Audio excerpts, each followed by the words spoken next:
Bonjour à tous, je suis désolé de cette absence, ça fait un an maintenant en fait que j'ai pas fait de vidéo entre le doc et puis j'ai eu aussi quelques problèmes au niveau du matériel vidéo. J'ai perdu ma batterie lors d'un retour en avion ici au Canada où en fait je pense que je l'ai perdu.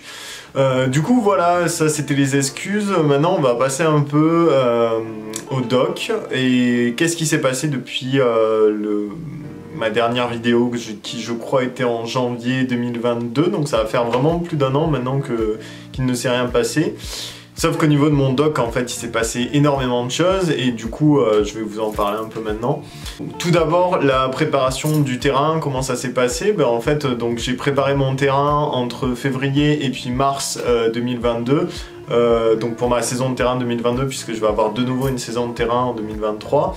Donc qu'est-ce qui se passe? En fait on prépare tout le matériel, que ça soit au niveau des seringues pour pré-vélo, au niveau des filtres pour faire la filtration des différents échantillons. Je vous mettrai un peu plus tard un exemple de ce que j'ai fait sur le terrain en tant que filtration. Toute cette préparation de matériel, ça prend énormément de temps, on dirait pas comme ça, mais moi je trouve que la partie la plus difficile par rapport au terrain, c'est vraiment la préparation du matériel avant d'y aller, puisque en fait quand on est sur le terrain pendant 2 mois, bah, c'est très difficile d'avoir accès à certaines choses, dont du matériel qui a été nettoyé spécifiquement pour les échantillons qu'on recherche. Donc faut vraiment rien oublier, donc ça a été des semaines assez longues, j'ai pu faire quasiment du 80 heures par semaine parfois pour pouvoir finir de préparer. Je suis parti du mi-avril jusqu'à mi-juin sur le terrain, donc à faire des prélèvements d'eau toutes les semaines sur une rivière qui s'appelle la Margaree en Nouvelle-Écosse. Voilà, donc en fait, durant le premier mois, donc de mi-avril jusqu'à mi-mai, on regarde vraiment le comportement de la rivière en réponse à la fonte des neiges. Et ensuite, en fait, entre mai et juin, on va capturer des smolts sur des roues qu'on appelle des roues à somono. En fait, c'est un système de capture où on a un bateau au milieu, enfin c'est plus un radeau qu'un bateau d'ailleurs, mais on a un radeau avec une roue qui va tourner. Et en fait les saumons quand ils vont dévaler pour aller de la rivière vers la mer, en fait ils vont passer à travers cette roue et en fait c'est un système inoffensif parce que c'est comme une roue à eau. Donc en fait les saumons vont rentrer dans la roue et par un système de mouvement et de rotation de la roue en fait ils vont être poussés dans un bac. L'eau du bac va s'évacuer au fur et à mesure mais elle est toujours remplie, donc il y a toujours un niveau qui est stable d'eau dans ce bac. Puis les saumons vont rester là pendant à peu près 24 heures puisqu'ils sont capturés généralement durant la nuit. Et puis le lendemain on va récupérer ces saumons là pour pouvoir les compter. Donc là ça c'est les programmes de pêche et océan Canada. En fait ce qu'ils font c'est que tous les jours ils comptent les saumons pour avoir une idée déjà de l'état de la population par des expériences de marquage recapture. Et aussi pour d'autres projets on va regarder les écailles pour voir l'âge de ces saumons là. Et on va aussi regarder le poids, la taille, etc. pour avoir des informations sur la population générale aussi. Et pour pouvoir comparer ça aussi aux adultes, au retour des adultes sur les années suivantes. Et donc moi en fait je suis allé à partir de la deuxième partie de mon terrain, j'ai fait 3 échantillonnages de poissons, donc de 15 poissons à chaque fois, où en fait ce qui se passe c'est qu'on les euthanasie avec une overdose d'anesthésiant, et puis ensuite on va prendre les branchies, le sang, les contenus stomacaux et puis l'intérieur du poisson pour faire différentes analyses. Et notamment des analyses d'accumulation de métaux dans les branchies et des analyses d'activité enzymatique sur les branchies, puisqu'en fait l'aluminium, le métal que je recherche, il inhibe directement l'activité d'une enzyme qui est responsable de l'excrétion et de la gestion des sels chez ce poisson-là. Donc on va vraiment essayer de relier l'activité de cette enzyme-là avec l'accumulation de l'aluminium pour au final avoir une idée de si les poissons dans les rivières qu'on étudie sont affectés ou pas par nos événements. Donc ça s'est passé donc en au printemps 2022. J'ai eu quelques aventures sur le terrain pour dire que le terrain ça marche pas toujours.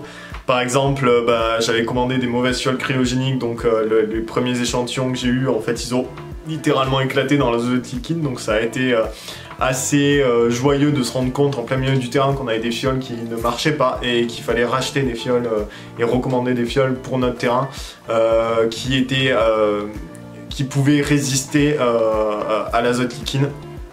J'ai aussi, sans faire exprès, laissé une sonde à pH dans une voiture la nuit en pensant que il y aurait pas de souci, qu'il n'allait pas à faire froid, sauf que c'est le Canada. Du coup dans la nuit la température est tombée en dessous de 0 et la sonde a littéralement gelé pendant la nuit et du coup elle a été cassée et c'est des sondes qui coûtent généralement assez cher. Problème, on mesure le pH aussi avec ces sondes, donc ça a été quand même assez problématique d'avoir la perte de cette sonde durant le terrain, mais bon, on trouve toujours des solutions. C'est un peu, moi ce que j'aime beaucoup avec le terrain, c'est un peu les solutions MacGyver, où on va toujours essayer de bricoler, de trouver des solutions pour au final avoir accès à ce matériel-là quand on a un problème. Donc mon terrain s'est plutôt bien passé au final, même avec ces petits incidents. Ensuite j'ai enchaîné sur une conférence qui s'appelle le chapitre Saint-Laurent, en juin, où j'ai rencontré des étudiants au niveau de l'INRS, au niveau de Québec, qui travaillent en écotoxicologie. Donc il y a un jour, je pense que ça serait intéressant que je vous fasse une vidéo avec des gens de ce niveau-là pour leur parler un peu pour vous montrer les projets qui existent aussi, puisque moi je travaille en écotoxicologie sur les poissons, même si c'est plus de l'écologie plutôt et de la géochimie que de l'écotox, mais il y a des projets vraiment d'écotox, donc j'espère pouvoir vous faire une vidéo là-dessus. Et ensuite, j'ai passé mon été à analyser mes échantillons. On a des résultats. Les résultats, globalement, de ma première saison de terrain, ça montre que, globalement, il y a des épisodes d'acidification dans les rivières qu'on avait identifiés et que ces épisodes d'acidification peuvent avoir des conséquences sur les saumons. Donc ça, c'est un peu la bonne nouvelle pour mon doc, mais une mauvaise nouvelle, en fait, pour les populations de saumono au Nouveau-Brunswick. Pour l'instant on n'a pas relié ça encore à l'aluminium parce qu'on est encore dans les analyses, mais voilà, donc on a quand même des résultats assez probants sur nos données. Ensuite j'ai déménagé à Québec, puisque maintenant je suis plus à UNB à Saint John, mais maintenant je suis à INRS à Québec, puisque ma superviseuse a eu un poste sur place. Durant l'automne, ce qui s'est passé, c'est que j'ai continué mes analyses et puis j'ai commencé mon examen doctoral. Donc en fait, ça, l'examen doctoral, c'est quelque chose qui existe seulement au Canada et qui n'existe pas en France. En fait, c'est un document que vous devez rendre au bout d'un an, à la 4e ou à la 5e session d'études, où en fait c'est une proposition de votre doctorat. Donc en fait ce que vous faites, c'est que vous dites ce que vous allez faire durant votre doc. Donc c'est-à-dire que vous allez présenter vos chapitres, d'abord faire une revue de littérature, ensuite présenter vos chapitres. Et dans ces chapitres-là, il y a le contexte du chapitre, vos objectifs, vos hypothèses, le matériel et méthodes, et puis les résultats attendus. Donc c'est un document, moi, qui fait à peu près 70 pages, que je peux vous fournir si vous avez besoin en PDF. Sinon, j'espère pouvoir le mettre dans la vidéo en téléchargement. Et du coup, après ça, il y a une défense orale de ce projet-là qui dure environ 3 heures. Puis ça permet de valider votre projet. Actuellement, je ne suis pas un étudiant doctorant, je suis un candidat au doctorat. Et c'est après avoir passé cet examen que je pourrais être considéré comme un étudiant doctorant, bien que mon doc a commencé depuis quand même assez longtemps, quoi. Du coup, voilà où on en est. Là, je suis en train de préparer, je suis en plein dans mon examen doctoral. Là, je dois le passer le 21 février, l'oral. Et puis ensuite, j'enchaîne sur une conférence à Montréal qui s'appelle la Canadian Aquatic Society, où là j'ai présenté mes résultats de 2022, de ma saison 2022, en espérant que je puisse présenter mes résultats de terrain dans l'ensemble, on va dire sur 2 rivières, puisque là on est encore en analyse alors que la conférence elle est dans 10 jours, donc j'espère pouvoir faire ça. Et puis ensuite, j'ai une expérimentation qui va se passer début mars sur un projet annexe qui est sur l'exposition des poissons, des saumonos à des sédiments suspendus pour voir leur réaction, et notamment les activités toujours sur la même enzyme qui permet vraiment d'excréter les sels en eau de mer et qui est vraiment très importante pour la survie marine. Donc un projet sur ça, puis ensuite je repars sur le terrain pour 2 mois, entre avril, même 2 mois et demi, entre avril et juin 2023, puisqu'en fait ce qui s'est passé c'est qu'on a rajouté une rivière qui s'appelle la Trinité dans le Nord Québec, qui est connue pour des épisodes d'acidification, et il y a probablement des gros impacts sur les saumons, donc on va la rajouter aussi dans le doc. Donc voilà où j'en suis. Ça me paraissait important de faire un peu une vidéo sur un point de où j'en étais sur mon doc.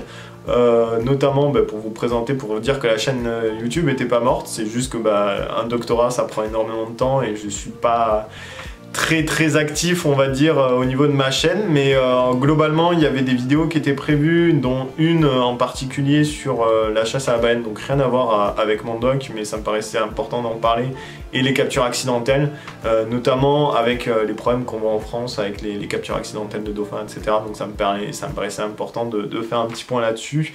J'aimerais bien faire des interviews des étudiants doctorants d'une manière générale, pour vous montrer un peu qu'au final il n'y a pas que moi il n'y a pas que mon sujet de possible, vous le savez, mais dans le sens où je voulais vous montrer aussi d'autres perspectives. Là ça sera en écotox puisque ça sera à l'INRS, mais je pense que ça peut être vraiment très intéressant. Et puis voilà, d'autres idées qui viendront au fur et à mesure. Donc j'espère que la vidéo vous aura plu. N'hésitez pas à commenter si vous avez des questions par rapport à mon doctorat. À partager cette vidéo si vous connaissez des gens qui ça pourrait intéresser. Et puis je suis toujours disponible sur Instagram ou Twitter si vous voulez m'envoyer des messages par rapport à vos parcours respectifs, si vous voulez avoir des questions sur le doctorat au Canada ou d'une manière générale juste parler de la science ou de certains aspects des vidéos que j'ai déjà faites auparavant. Je serai toujours content de vous répondre, ça me fait plaisir d'avoir ces interactions avec ma communauté. Et sur ce, je vous laisse et puis à la prochaine. Allez, ciao ciao.